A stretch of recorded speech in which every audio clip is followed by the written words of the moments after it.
In this one, we're going to learn how to make a spooky black pumpkin. So I have my pumpkin cutter here. This is a Wilton cutter from the Wilton 101 box of cookie cutters. I'll link that below for you guys, but you can really use any cutter or any pumpkin cutter for this. So the first thing I'm going to do is I'm going to add some orange flood icing, and I'm just going to use a paintbrush to spread it nice and thin here. This is going to be our background of the eyes and the mouth. So we're kind of doing like a reverse pumpkin here. We're going to go with like orange glowing eyes and have a black pumpkin on top. I set this aside for a little bit for it to dry. So now you can see that it's kind of matte looking, it's nice and dry, and I'm going to go in with my black outline icing. And always remember, when you're doing kind of these outline shapes for the eyes and the mouth, I always try to make them a little bit bigger than I think I want them to be, because when you end up flooding them, they kind of get smaller looking. So just keep in mind, if you're making very small details, make them a little bit bigger than you think it should be, because it always ends up looking smaller in the end. So I'm just adding a couple of eyes here, and then I'm going to do like a scary looking mouth.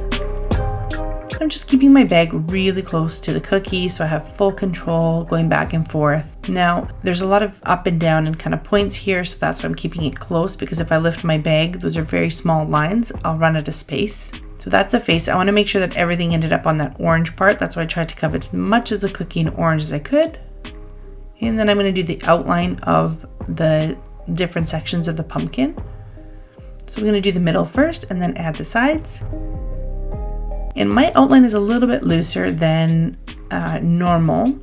Usually when I do black, it tends to do this because you add so much color that your icing is stiff to begin with, but you add so much gel color that it kind of loosens it up. So again, if it's not working for you, you can always rebag your icing.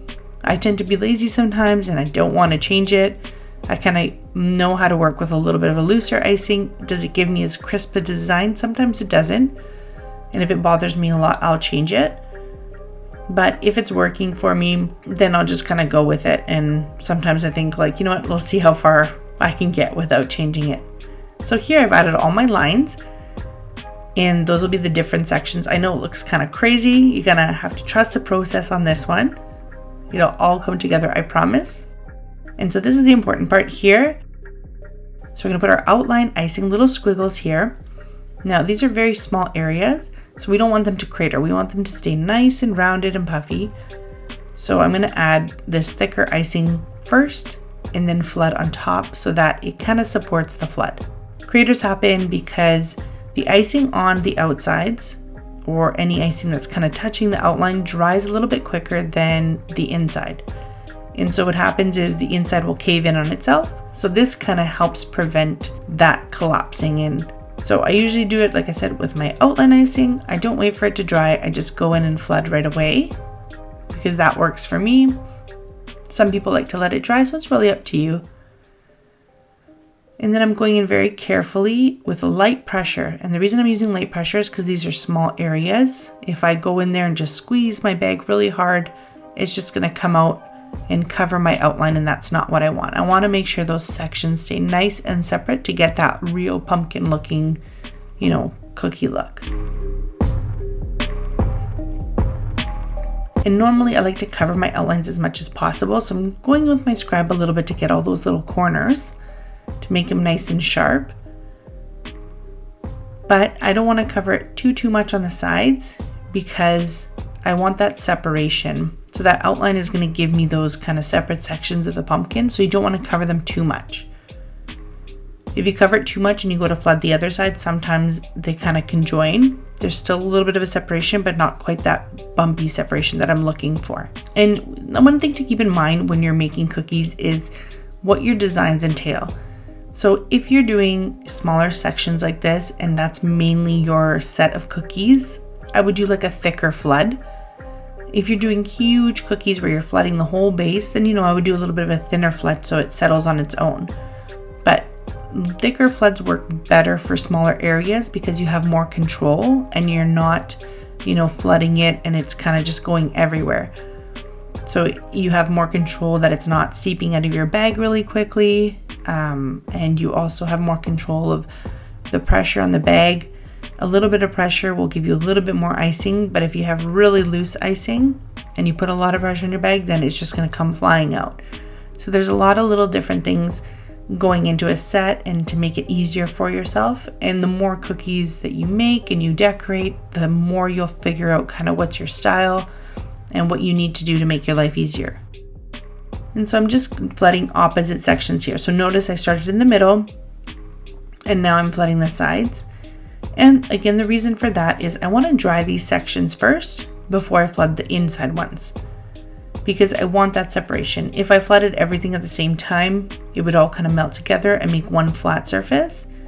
But I want where those lines are coming from the top to the bottom, I want that separation. So this will give me that separated look. And if you guys are looking for a roll icing recipe, cookie recipe, and all those things, I have everything on my channel. You can go in my playlists as well and find all the information there. And I usually link some of them below in the description under the video. Here, I'm just going to add a little bit of orange icing to the stem. This is just my outline consistency, very small area. I just kind of add a big dollop of icing there and smooth it out with my scribe. Nice and simple and easy. Pumpkin kind of looks cool now, but we're going to keep going and finish it off. So again, I'm going in with my outline consistency here. And you try as much as possible. Sometimes you can't get in all those little tiny spaces, so you do your best. Sometimes I just put a line if I really can't get a squiggle in there. That's fine too, that helps. And we're gonna go in with our flood. And again, very small areas. You can see where the tip of my bag is versus how much I have there to flood. So I don't go right to the corners if I can't get in there, and I'll just get that with my scribe later. And then I slowly, as smoothly as possible, I go up against the seam just to get a nice even line. And just fill it in nicely, and I'll smooth any areas I need with my scribe, and I'll pull out those corners there. So you see on the bottom, I'm just pulling my icing right to the corner with my scribe. I'm just dragging my scribe on the top of the icing just to get some extra icing there. And I sometimes go even past the corner just so the icing hooks on there. It kind of attaches to the end of the cookie there, or it attaches to the outline, and then it stays where it's supposed to be. And then for our last section, we're going to go in and do the same thing. I'm just taking my time, not too much pressure so I have control. They're small areas, especially where it's really thin and narrow.